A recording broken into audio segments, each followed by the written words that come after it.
too Mexican for America and not enough Mexican for Mexico. And so why do Chicanos feel like they're lost in their own culture?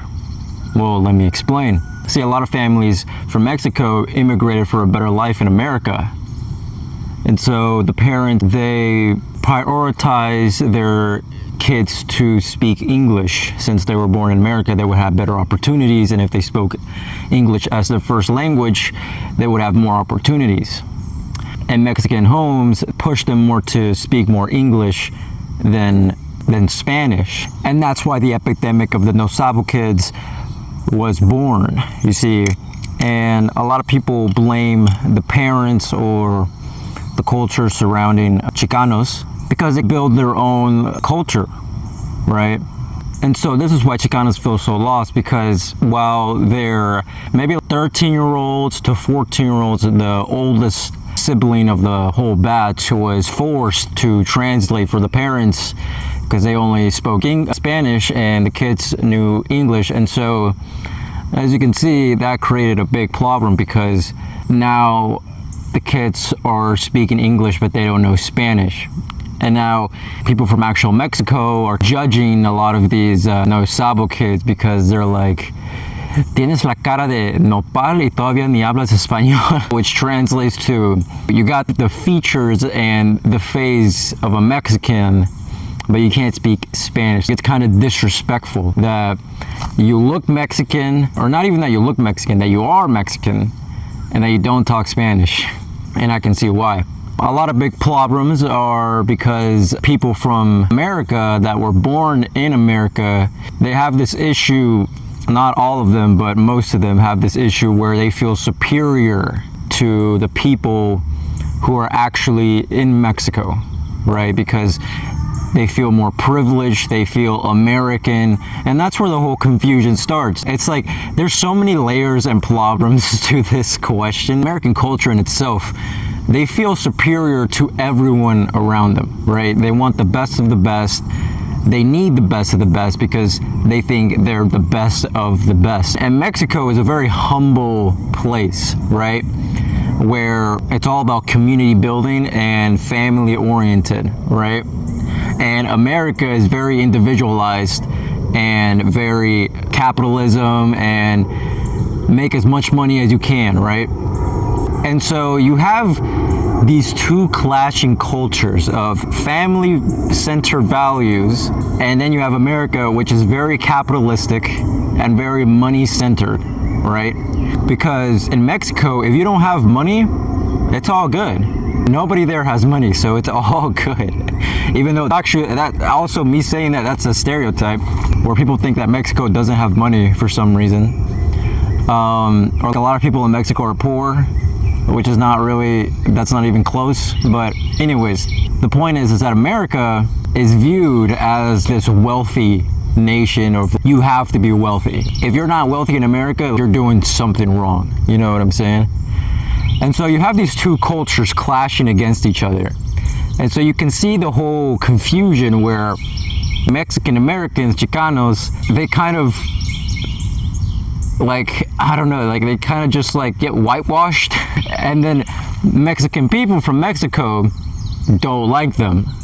So it's like when a Chicano person comes to Mexico, they get looked as a tourist, and it's just a whole bunch of confusion. But actually, there's actually subcultures of Mexican people in America that don't follow that whitewashing kind of thing. You know what I'm saying? Which is also cool. That's also like a subculture kind of thing. And that's what I've seen personally. And this is why I love Nahua philosophy, because they didn't think like that at all. They thought that a person is something you build, not something you find. In Western society, we act like our true self is already done. It's already inside of us, and you just have to find it. But in Nahua philosophy, they thought that you're never done finding yourself. In a sense, you're not digging up treasure, you're carving one. If you want to know who you truly are, take my quiz, link in my bio, and you'll find out exactly who you are. It's 8 questions, find out who you are. I've been around a lot of different types of Mexicans. I've been around Mexicans that are super rich, Like, I mean, you're talking about like 3-story houses, 3 garages, 5 cars, the whole thing, right? Businesses, everything, right? White picket fence, right? And then you got other Mexicans where they live in one house and there's 10 people living in that same house. And it's not because they're poor. That's just what they choose to live off by, because they love the family-orientated culture behind it, right? And the funny thing about Mexicans is that there's never a Mexican that's super lonely. If you're around like real Mexican people, they hate it when somebody is alone. If you tell a Mexican you were alone in the house for the whole day, like they kind of feel sad for you. They don't pity you, but like they kind of feel like, bro, you should have said something. You could have come to my house. You could have done something. You know what I'm saying? And I love that about Mexicans. And the whitewashed Mexican, they're more Americanized. They have more American values. They're very individual, right? And that's why, like, it's so confusing to where you want to go, because it's like, do I want to be white? Do I want to be American, or do I want to be Mexican? And it's like, I think my choice is that, well, you can do both. You know what I'm saying? You can do both. And I'm trying to say, I think you have to be open-minded, and you have to be more, you have to get deep in your culture, and you have to research and figure out where you want to land. Because there's a lot of bit promoting a lot of tech bro shit, or hey, I want to become a doctor, or I want to become this, or I want to get rich, I want to get filthy rich, I want to have businesses. And sometimes that's not really what you want. What you really want is maybe a community. And that's what I'm trying to figure out. That's why I started this whole channel, because I'm trying to research my own roots. And the only way that I can do that is if I start making videos about it. And that's the way I work, right? When I want to research a topic, or I want to invest in a skill, I want to get my time's worth back. And I feel like the only way that I can do that is by making videos and editing them and seeing a community form around that, and then I feel satisfied, right? So I'm very community focused. I'm very like, I want to talk to people, I want to research, I want to get to know people, I want to get to know why you think like this and things like that.